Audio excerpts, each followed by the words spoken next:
Zara puppies ఇంకొన్ని రోజులే ఉంటాయి.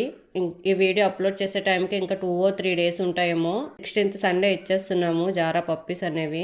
జారా ప్రెగ్నెన్సీ టైంలో ఎంత బాధపడిందో మీ అందరికీ తెలుసు. నేను వీడియో అయితే అప్లోడ్ చేశాను జారమ్మ ప్రెగ్నెన్సీది.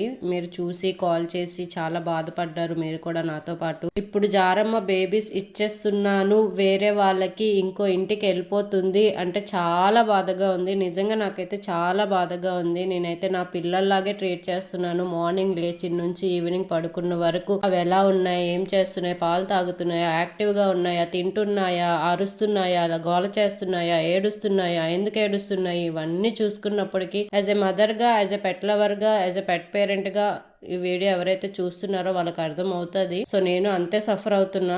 వాళ్ళు యాక్టివ్ గా ఉన్నారా లేదా, బాగున్నారా లేదా అని చూసినప్పటికీ నా డే మొత్తం అయిపోతుంది. అలాంటిది ఇప్పుడు ఇంకో ఇంటికి వెళ్ళిపోతున్నారు. అక్కడ ఎలా ఉంటారో, నాలాగా ట్రీట్ చేస్తారో లేదో అని ఒక టెన్షన్. నాలాగే ట్రీట్ చేయాలి అని ఏం లేదు, బాగానే చూసుకుంటారు అనుకోండి. యాజ్ ఎ పెట్స్ తీసుకుంటున్నారు, కొనుక్కొని తీసుకుంటున్నారు అంటే చాలా బాగా ట్రీట్ చేస్తారు నాకు తెలుసు. ఎందుకంటే నేను చాలా వరకు చూస్తున్నాను. నార్మల్ గా ఎవరైతే పెట్స్ ఇస్తున్నారో వాళ్ళకి బాగా చూసుకోరు, వాళ్ళకి తెలియదు ఎలా కేర్ చేసుకోవాలని చెప్పి. ఎవరైతే కొనుక్కొని ఇష్టంగా కొనుక్కొని తీసుకుంటారో వాళ్ళకి తెలుసు ఎలా ట్రీట్ చేయాలి పెట్స్ అని చెప్పి. ఇలాంటిది ఒక వీడియో నేను పెడతాను, బాధపడి పెడతాను అని అస్సలు అనుకోలేదు. నాకైతే నిజంగా చాలా బాధగా ఉంది. అవి వెళ్ళిపోతున్నాయి అని మాట వింటూనే, వెళ్ళిపోతున్నాయి అని మాట అంటుంటేనే నాకు చాలా బాధగా ఉన్నాయి. అవి చాలా క్యూట్ ఎక్స్ప్రెషన్స్, చాలా క్యూట్ గా చాలా అల్లరి చేస్తాయి. చిన్నప్పుడే కాదు, ఈ సిజ్జు బ్రీడ్స్ అనేవి, టాయ్ బ్రీడ్స్ అనేవి చాలా అల్లరి చేస్తాయి, చాలా యాక్టివ్ గా ఉంటాయి. మనం డల్ గా ఉంటే అవి త్వరగా వచ్చేస్తాయి మన దగ్గరికి, ఏమైపోయిందేమో అని చెప్పి. నేను 1 day మొన్న సింహాచలం వెళ్ళి వచ్చేసరికి వాళ్ళు కూడా నా దగ్గరికి వచ్చేసారు. వాళ్ళకి ఏం అర్థమైపోయిందో ఆ ప్రేమ నాకైతే అర్థం కాలేదు. క్యూట్ గా చిన్న చిన్న తోకలు ఊపుకొని వచ్చేసారు. ఎక్కడికి వెళ్ళిపోయావు మమ్మల్ని వదిలేసి అని. కొంతమంది అయితే మా ఫ్యామిలీలో ఉన్నారు కదా, చాకో, జారా, రాక్సీ సరిపోరా అని కూడా అంటున్నారు. బట్ ఆ ఎఫెక్షన్, ఆ ప్రేమ మనకే తెలుస్తుంది పెట్ పేరెంట్స్ కి. ఎందుకంటే డైలీ వాళ్ళతో ఉంటాం కాబట్టి, వాళ్ళతో మూవ్ అవుతాం కాబట్టి ఆ బాధ అనేది మనకే ఉంటది. ఈవెన్ నేను జారా ఫస్ట్ ప్రెగ్నెన్సీలో ఉన్న బేబీస్ ని కూడా చాలా ఏడ్చాను. ఆ ఏడుపు నా ఒక్కదానికే తెలుసు. బాత్రూమ్ లో కూర్చొని మరీ ఏడ్చాను వెళ్ళిపోతున్నాయి అని చెప్పి. నేనైతే ఎవ్వరికి ఇవ్వకూడదు అనుకున్నాను జారా ఫస్ట్ బేబీ పప్పీస్ అయితే. మా ఇంట్లో వాళ్ళు ఒప్పుకోలేదు, ఇచ్చేసారు. బట్ సెకండ్ టైం కూడా ప్రెగ్నెన్సీ వద్దనుకున్నాను, ఫ్యామిలీ ప్లానింగే అనుకున్నాను. ఎమోషనల్ బాండింగ్ అనేది అటాచ్ అయిపోతుంది నాకైతే. ఎందుకంటే నేను ఏ పర్సన్ తో ఉండను, సరిగ్గా మాట్లాడను. ఎవరు అంటే మా ఇంట్లో ఎవరో ఒక పర్సన్ అనేది ఉండరు, నేను ఒక్కదాన్నే ఉంటాను. నాతో పాటు వాళ్ళు ఉంటారు. నాకు ఏదైనా బాధ వచ్చినా నేను వెంటనే వాళ్ళకే చెప్తాను. అలా అటాచ్ అయిపోయింది నాకైతే.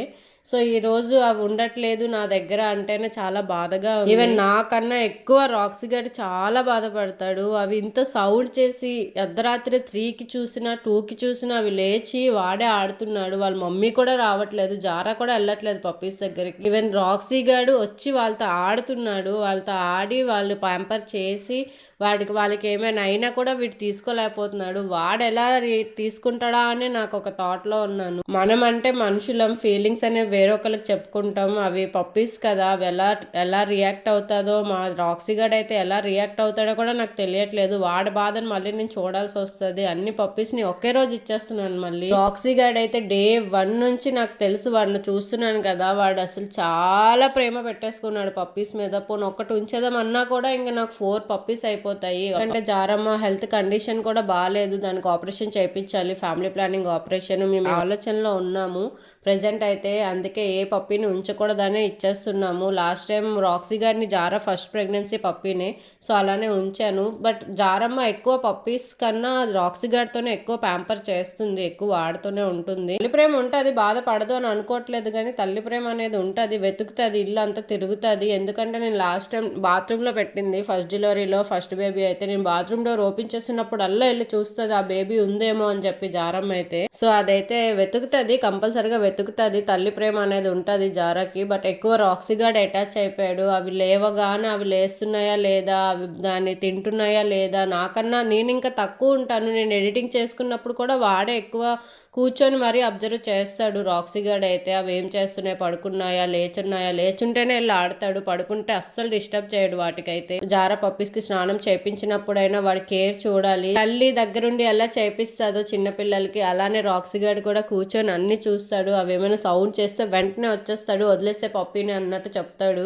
రాక్సీకి 1 ఇయర్ అయినా వాడికి చాలా నాలెడ్జ్ ఉంది. ఎలా ట్రీట్ చేయాలి, ఎలా ప్యాంపర్ చేయాలి, ఎలా కేర్ తీసుకోవాలి అన్నీ తెలుసు రాక్సీకి. నేను అసలు ఏమీ నేర్పించలేదు, అంతా జారానే నేర్పించింది. ఎవరైతే పప్పీస్ తీసుకున్నారో వాళ్ళు డైలీ అడుగుతున్నారు ఏం చేస్తున్నాయి, హెల్దీగా ఉన్నాయా అని అడుగుతున్నారు. ఇప్పుడు అవి వాళ్ళ ఇంటికి వెళ్ళిపోయాక నేను అడగాల్సి వస్తుంది, ఎలా ఉన్నాయి, తింటున్నాయా, టైంకి పడుకుంటున్నాయా అని నేను అడగాల్సి వస్తుంది. ఈవెన్ నేను జారా ఫస్ట్ ప్రెగ్నెన్సీ బేబీస్ని కూడా డైలీ అలానే అడుగుతాను. సో నాకు ఆ ఎమోషనల్ బాండింగ్ అనేది వీళ్ళతో ఉండిపోయింది. అసలు నా లైఫ్లో ఇలాంటిది ఒక బాండింగ్ ఉంటుంది అనుకొని ఎక్స్పెక్ట్ చేయలేదు. కొన్ని ఎక్స్పెక్ట్ చేయను కూడా మన లైఫ్లోకి వస్తాయి కదా. అసలు డాగ్స్ అంటే ఎక్కడో ఉండేదాన్ని నేను, స్ట్రీట్ డాగ్స్ చూసి చాలా భయపడేదాన్ని, అమ్మో ఖర్చేస్తాయి అని చెప్పి. అలాంటిది ఈరోజు నేను 3 పప్పీస్ని ఇంట్లో పెంచుతున్నాను. నాకు చాకోకి, రాక్సీకి, జారాకి ముగ్గురికి చాలా ఎమోషనల్ అటాచ్మెంట్ ఉంది. నేను ఒక్క 2 మినిట్స్ కనిపించకపోతే చాలు వాళ్ళ హడావిడి మామూలుగా ఉండదు. నేను బయటకు వెళ్తేనే బయటకు వస్తారు, మేడ మీదకి వెళ్తేనే మేడ మీదకి వస్తారు, లేదంటే రారు. అలానే కూర్చుంటారు, నేను ఎక్కడ కూర్చుంటే అక్కడే కూర్చుంటారు. ఈ వీడియో ఎవరైతే చూస్తున్నారో ఈ వీడియో కింద కామెంట్ అయితే చెయ్యండి, చాలా హ్యాపీగా సేఫ్గా ఉండాలి అని చెప్పి మీ బ్లెస్సింగ్స్ ఇవ్వండి. నాకైతే చాలా ఎమోషనల్, ఈ వీడియో చేస్తుంటేనే నాకు ఏడుపు వచ్చేస్తుంది. అవి ఉండవు నా దగ్గర అంటేనే నాకు చాలా బాధగా ఉంది.